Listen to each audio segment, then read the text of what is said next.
Begin in the Middle East, where there have been fresh strikes and counter-strikes overnight between Israel and Iran. Now, in a moment, I'll show you some of the latest pictures that we've had into the BBC. But first, let me take you through the latest updates this hour. Iran fired 2 waves of missiles overnight towards Israel. At least 8 people have been killed. More than 200 others have been injured. Meanwhile, Israel launched attacks on the Iranian capital, Tehran. It says it struck targets linked to Iran's nuclear program, and it hit the Shahran oil depot in the north of the country. Well, let me show you some of the pictures that we've had of that fire in from Iran. And you can see that it is raging at that Shahran oil depot. Now, Iran's oil ministry says Israeli strikes targeted the depot and a fuel tank in Tehran, adding that the situation is under control. Now, the oil ministry also said that 2 major gas fields in a southern province were also attacked.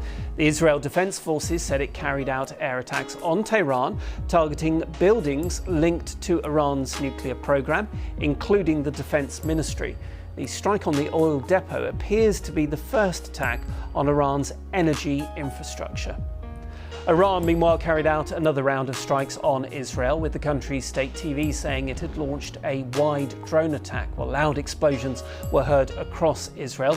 These pictures are of the missiles and the defence systems in operation over Tel Aviv. Millions of people will have headed to their shelters after getting alerts. Now, officials said that the IAF was operating to intercept and strike when necessary to eliminate the threat, but added that the defence is not hermetic. Now, we are getting reports of all the casualties that are coming in. Now, Israel's emergency service, MDA, released these pictures of attending the scene of one of the strikes in a neighbourhood in the northern city of Tamra. Now, Israeli media is reporting that at least 4 people were killed there.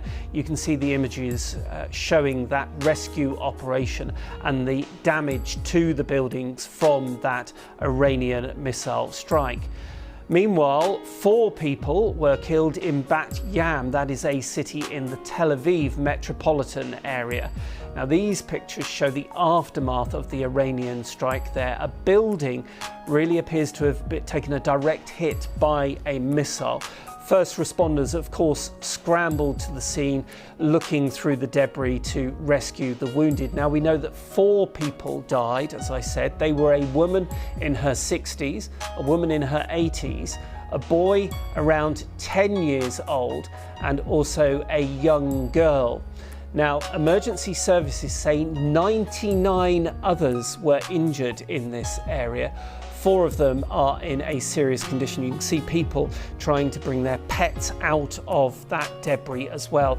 Let me take you to the live pictures now, and this is the scene there, and you can see that those buildings are been destroyed in areas. The IDF is continuing its search and rescue mission at the site. Now, local media reports say that around 20 people are currently missing. Now, earlier that number was around 35. Of course, as we were mentioning, this is a fluid situation. So as people get accounted for, it will take the emergency services a little time to know exactly how many people are missing in this debris that you can see. I can also take you to the live pictures across Tel Aviv. We're also getting a report from the Reuters news agency saying that Yemen's Houthis say they targeted Israel with several ballistic missiles in the last 24 hours in coordination with Iran. So that just coming in on the Reuters news agency. Meanwhile, the UK Prime Minister Sir Keir Starmer says more British military jets are being sent to the region, including Typhoons and air-to-air refuelers. The Prime Minister told reporters he's neither ruling in nor out the prospect of British jets helping Israel to respond to Iran's strikes, as happened in April and October last year. Iran has told Britain, France and America that it'll target their ships and bases in the region if they support Israel.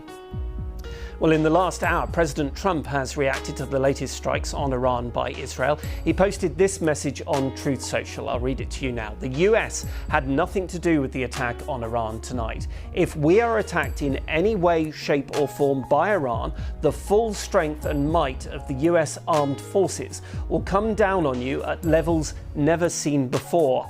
However, we can easily get a deal done between Iran and Israel and end this bloody conflict. So that's the latest post from President Trump. Let's go live to our Middle East correspondent, Hugo Bashega, who is in Jerusalem for us. And Hugo, just bring us up to date on the injuries and casualties from those overnight strikes.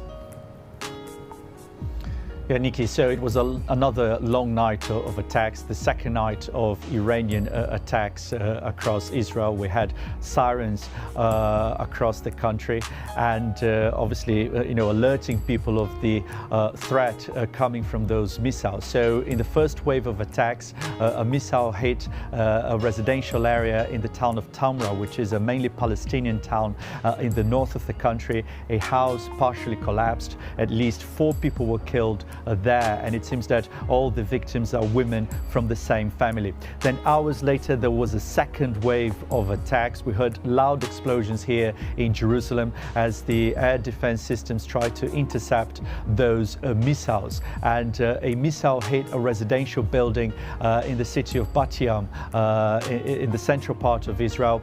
There's a lot of destruction there, a lot of damage, and this morning emergency services are still searching for those people who are still missing. The authorities are saying that more than 30 people are still missing there after this attack. And again, a lot of destruction there as this residential area was hit by a missile. Now, this followed, more Israeli airstrikes on Iran. The targets included the Defence Ministry headquarters in Tehran and also sites that Israel says are linked to the country's nuclear program, including an oil depot in what appears to be the first strike on Iran's energy infrastructure.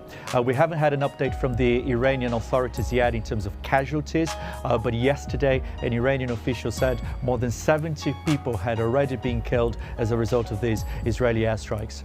Just seen that the President Herzog saying that it was a very sad and difficult morning. How is the fact that across Israel now they are seeing those pictures on their televisions of those buildings that have been destroyed? I know you went down to the scene of one of them yesterday. What impact is that going to have on Israelis? Well, I think, people here were, expecting that this could happen because the Israeli authorities, since the beginning of this campaign on Friday, were alerting people that they were expecting a huge Iranian response with missiles and drones, and they were telling the people to stay alert, to follow the instructions by the authorities, to seek shelter, during those attacks. Again, I think, this is the kind of the impact that this is going to have on the ground, on people in Israel as this campaign continues. And the indications from the Israeli authorities are that this is going to be a prolonged campaign. We're talking about weeks, not days. And last night, the Israeli Prime Minister Benjamin Netanyahu said that the attacks that have happened so far, the Israeli attacks, were just the beginning, were nothing compared with what would come next in Iran. So an indication that this is just the beginning. Hugo Bashega live in Jerusalem. Thank you. Well, let's speak now to Ben Zala. He's a senior lecturer in politics and international relations at Monash University and joins me live from Melbourne. Thank you very much for your time on BBC News. I wondered if I could pick up on one of the points that Hugo made there, the fact that in these latest strikes, Israel appears to be targeting the fuel operation, oil depots and other areas in Iran. That's right. They've really now broadened out the attacks beyond just what was the initial stuff on the actual nuclear program itself, hitting actual sites, and then the targeted assassinations of key personnel in the military and in the nuclear program. This is now quite a bit wider. So we've had attacks on oil and gas fields, also on airports. This appears to be trying to limit Iran's ability to respond. The Israelis always knew that the Iranians would respond, would retaliate, and they're trying to blunt that in any way they can. Do we have any idea yet of the scale of the damage that has been done across Iran, and in particular at those nuclear sites that you mentioned? So it is still early days, and it's probably going to take some time before we have a very accurate picture.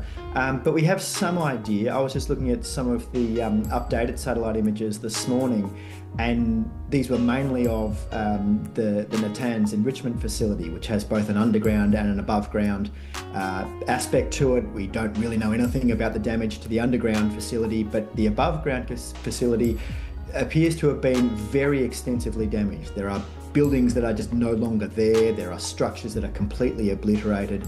This will really have put the program back by some margin.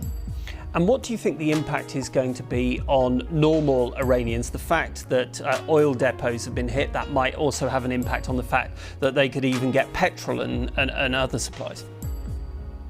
That's right. The impact will go well beyond just the military's ability to move assets around and respond to these Israeli attacks. At some point, there will be this will be felt fairly widely in the Iranian population. That may also be part of Israel's calculation here. It does appear, certainly as part of the official statements, even Benjamin Netanyahu's press conference that he gave when the initial attack was underway, he has been making statements, and other officials have been making statements that are calling for the Iranian population to rise up against their own government. And so this may well be part of the Israeli calculation. They're trying to make life harder for the Iranian population in the short term and make people reflect on whether their government is actually able to secure their interests and in their best interests to remain in place. And we've had this post from Donald Trump saying the US had nothing to do with the attacks on Iran tonight. If we're attacked in any way, shape or form, the full strength and might of the US armed forces will come down on you. Also saying a deal can be done. Where do you think this goes next? Extremely difficult to say, of course. I know that's the disappointing answer, but everyone really is watching with bated breath. I think where it probably goes, at least in the short term over the next few days, is further attacks from the Israelis. Clearly they're doing this in stages. There were a number of nuclear sites, particularly that at Fordo and Isfahan, that weren't hit in the initial wave of attacks and have been since. So I expect more attacks from Israel. There will certainly be more retaliatory attacks from Iran. The key question will be whether any of those attacks go a little further and hit non-Israeli targets, so hit American or perhaps even British interests in the region, and that will depend on the degree to which Iran perceives US and other Western states as actually facilitating these attacks on the part of Israel. If those Western sites are attacked, then I think we should expect a much wider escalation of the conflict, unfortunately. Ben Salah, thank you very much for your time. Appreciate it.